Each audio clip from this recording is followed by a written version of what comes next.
সাগরের জলকে কালি করে, গাছের পাতাকে খাতা করে, তোমার মহিমা লেখা শেষ হবে না, যদিও লিখি প্রভু জীবন ভরে। أحسب الناس أن يتركوا أن يقولوا آمنا وهم لا يفتنون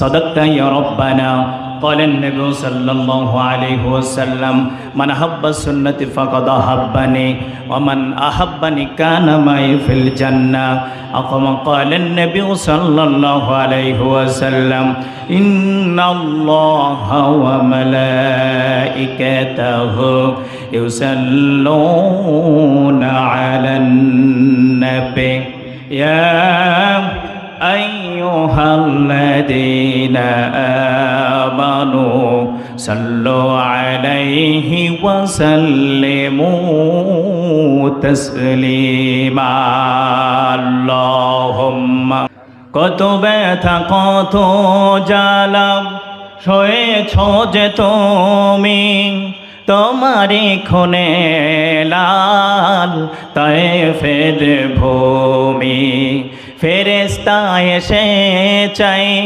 শাস্তির হুকুম, লৌহ মাখা মুহাম্মদ প্রাণেতে হাজরাত, হে আল্লাহ ক্ষমা করো হে তায়েফবাসী, এরা চিনিনি যে আমি যে মুহাম্মদ, হৃদয়ে মুহাম্মদ বালাগাল উলা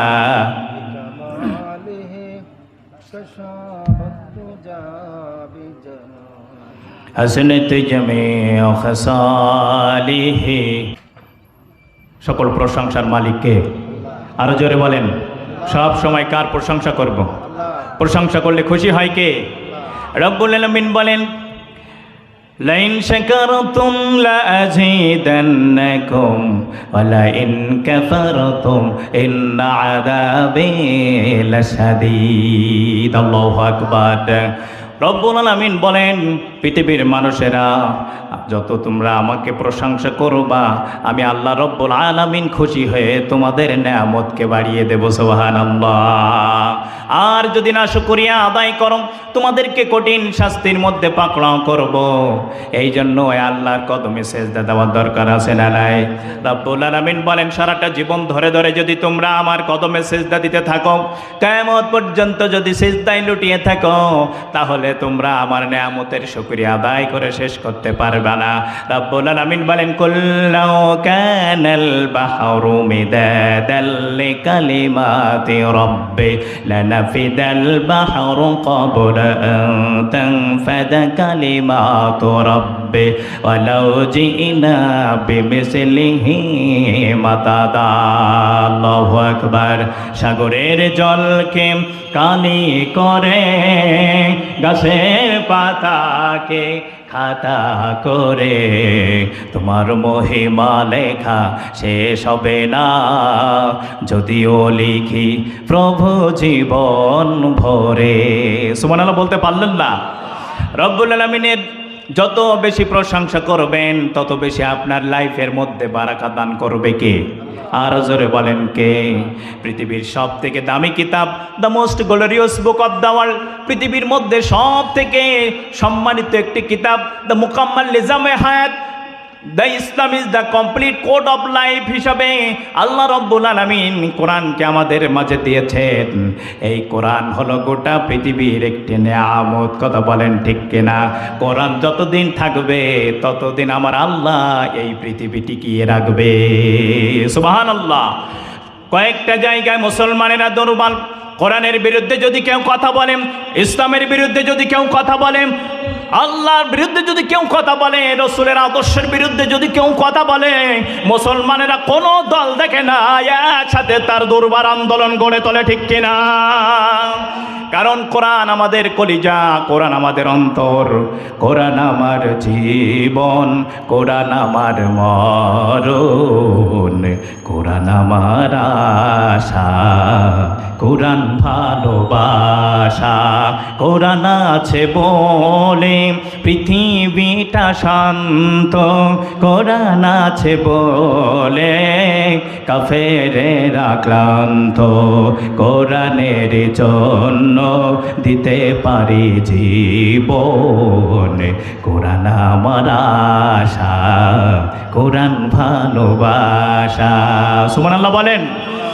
এই পৃথিবীতে আলেমরা কোনো মানুষকে, মানুষদের দিকে আলেমরা ডাকে না, আলেমরা কাউকে কোনো নেতার দিকে ডাকে না, আলেমরা কোনো নেত্রীর দিকে কাউকে ডাকে না, আলেমরা ডাকে আল্লাহর দিকে। কার দিকে ডাকে? আলেমরা ডাকে রসুলের দিকে, আলেমরা ডাকে ওই ইসলামের দিকে যে ইসলামের শিকড় 7 তাবক জমিনের নিচে, আর ডালপালা শাখা প্রশাখা ফুলে ফলে প্রস্ফুটিত হয়ে আল্লাহর আরশে আজিমকে স্পর্শ করেছে। অপপ্রচারের ঝাঁকি দিয়ে যারা ইসলামকে নিচে নামাতে চাইবে, ইসলামের ডালপালার নিচে চাপা পড়ে তারা তাদের অস্তিত্বকে হারিয়ে ফেলবে, ঠিক কিনা? ভাইরা আমার, এই পৃথিবীতে ইসলাম নিয়ে আমরা বেঁচে থাকতে চাই। ইসলাম যেখানে আছে সেখানেই মুসলমানেরা থাকবে, ঠিক কিনা? যে দলের মধ্যে ইসলাম নাই সেখানে মুসলমানেরা থাকতে পারে না। যে দলের কর্মসূচিতে নামাজ নাই সেই জায়গায় মুসলমানেরা থাকতে পারে না। যে দলের ভিতরে কোরআন নাই, ইসলাম নাই, আল্লাহ নাই, রসুল নাই, ওই দল কোনো মুসলমান করতে পারে না, পারে না। কথা বলেন ঠিক কিনা? অন টাইম জীবন আপনি আমি পেয়েছি, একবার পেয়েছি জীবনটা, এই জীবন দ্বিতীয়বার আর পাওয়া যাবে? জোরে বলেন যাবে? রব্বুল আলামিন এই জন্য আপনাকে আমাকে দুনিয়াতে পাঠিয়েছে, ওয়ান টাইম একটি জীবন দান করেছে, শুধু আপনাকে আমাকে দেখতে চাই। লাটায় হাতে সুতা ছেড়ে দিয়ে আপনাকে স্বাধীন করে দিয়েছে। Liberty is free action of the whole man. জোরে বলেন আল্লাহু আকবার। মুহাম্মদ আলী তোমাকে স্বাধীন করে দেওয়া হয়েছে। দোকানে বসে বসে চায়ের আড্ডায় থাকতে পারো, আবার তাফসীর মাহফিলে আসতে পারো, কোরআন শুনতে পারো, ইসলামের পথে চলতে পারো। নামাজের সময় যখন হয়ে যায় ওই সময় সব কিছু বাদ দিয়া নামাজে আসতে পারো। এটা তোমার স্বাধীনতা, আছে না নাই? জোরে বলেন আছে না নাই? আপনাকে আমাকে স্বাধীন করে আল্লাহ পাঠিয়েছেন।